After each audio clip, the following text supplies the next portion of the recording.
MobileTechTalk's coverage of IFA 2018 is made possible by Huawei. For more information of the products Huawei announced at IFA 2018, check the link in the video description.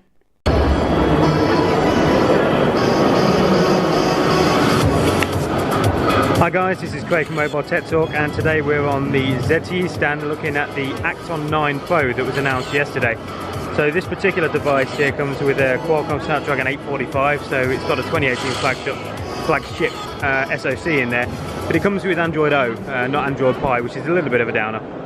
But what it does have, as you can see here, what it does have rather, is a 6.2-inch Full HD Plus display. A lot of people are going to be bummed about that in 2018, that it's not QHD, but I'm not fussed at all. With the 4,000 mAh battery that you've got in here, and a 1080p panel, even if it's Plus panel, so the 18.7 by 9 aspect ratio, that's really going to keep this one rocking for many hours of screen on time, I think, which is one of my big bugbears with 2018 flagships.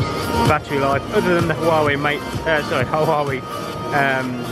P20 Pro, I think most of them could do with having a better battery. So let's just have a quick look around this. This was announced yesterday and kind of moves on from the Axon 7, as I said. So on the right hand side rather, I don't think you'll be able to see that, but we've got a power button and a volume rocker.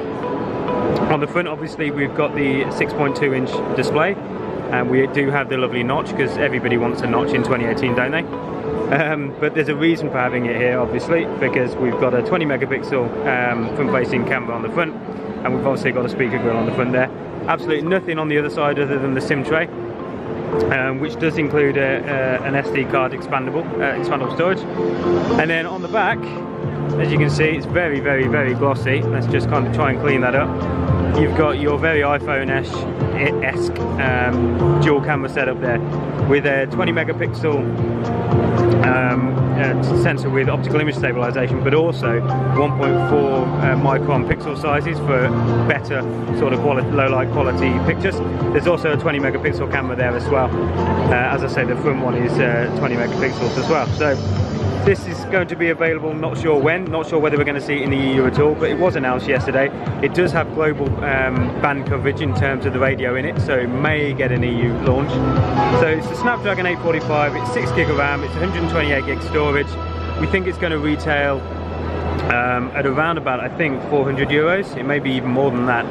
I think it's about 100 euros more than the OnePlus 6 is, so it's probably much more than that. I'll put an annotation if I've actually got that completely wrong, which I probably have. But you'll also see probably some snapshots of a little quick video I did on this. Doesn't look too bad. Haven't seen how it plays back after post on this yet, but we shall see. So thanks very much for checking out this Axon 9 Pro from MobileTechTalk, and we'll see you on the next one.